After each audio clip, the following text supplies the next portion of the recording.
Salut YouTube, comment ça va? Moi ça va, je vais bien, j'espère que vous allez bien. Bienvenue sur ma chaîne où je raconte des histoires de meurtres et mystères.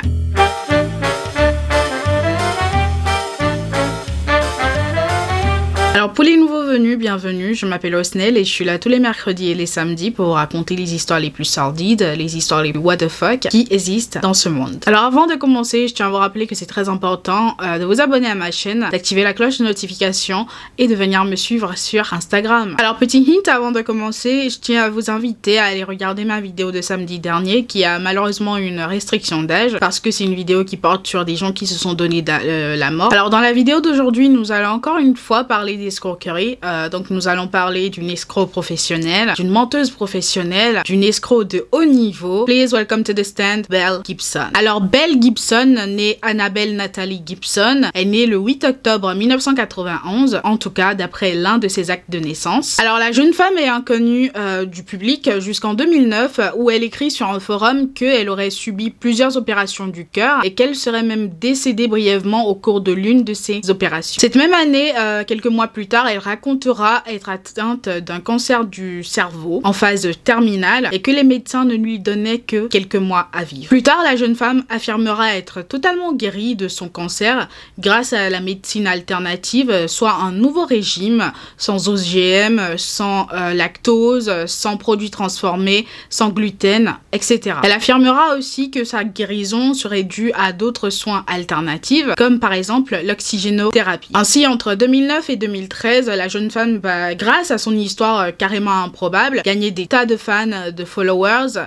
ce qui va l'emmener à créer sa propre application de recettes, The Whole Pantry. L'application a été proposée à 3,79 $, et notez que au cours du premier mois seulement, l'application a été téléchargée par plus de 200 000 utilisateurs. Ceci amènera Apple à collaborer avec la jeune femme en intégrant l'application à la version démo de l'Apple Watch. Certains malades du cancer vont aller jusqu'à arrêter les traitements classiques qu'on leur proposait à l'hôpital parce qu'ils ont trouvé une sorte de lueur d'espoir dans la médecine alternative que Belle proposait et donc ils vont abandonner les traitements classiques pour cette médecine alternative. Suite à son énorme succès, Belle publiera plusieurs livres dont la version écrite de The Whole Pantry. La jeune femme apparaîtra même dans la version australienne du magazine Elle où elle était présentée comme la femme la plus inspirante que vous avez rencontrée cette année. Belle, qui profitait de son succès, va annoncer brusquement en juillet 2013 à ses fans, à ses followers, qu'elle aurait reçu un nouveau diagnostic d'un 3e et d'un 4e cancer. Le problème, c'est que pour une personne mourante, Belle avait l'air un peu trop bien portante.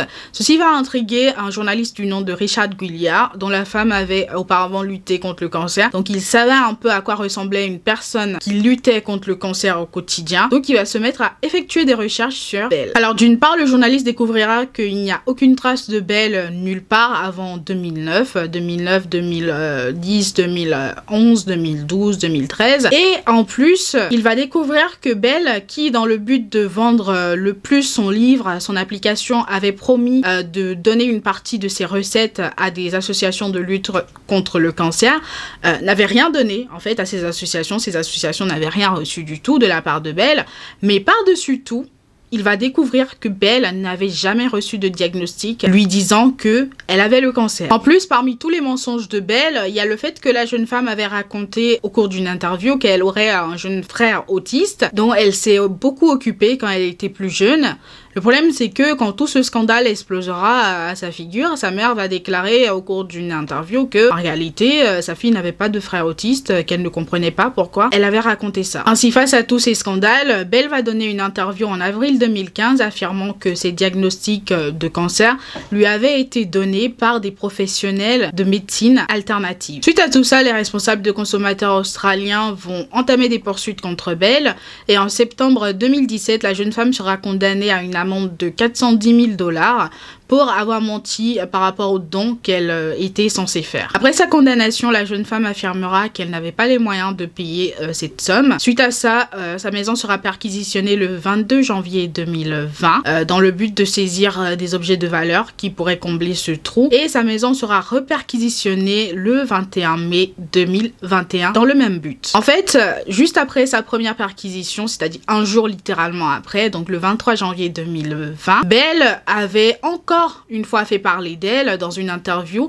lorsqu'elle affirmait que maintenant elle avait été adoptée par la communauté éthiopienne d'Australie et que dorénavant elle était une volontaire dans cette communauté-là et que pour elle c'était un don d'Allah. Le problème c'est que le président de la communauté Oromo d'Australie va prendre la parole le même jour et démentir les propos de la jeune femme. Après ça, on n'a plus aucune nouvelle de la jeune femme à ce jour. Donc voilà les amis, la folle histoire de Belle Gibson. J'espère que cette histoire vous aura plu. On se retrouve une prochaine fois pour une nouvelle histoire. En attendant, je vous souhaite une bonne journée, portez-vous bien et faites de bons choix.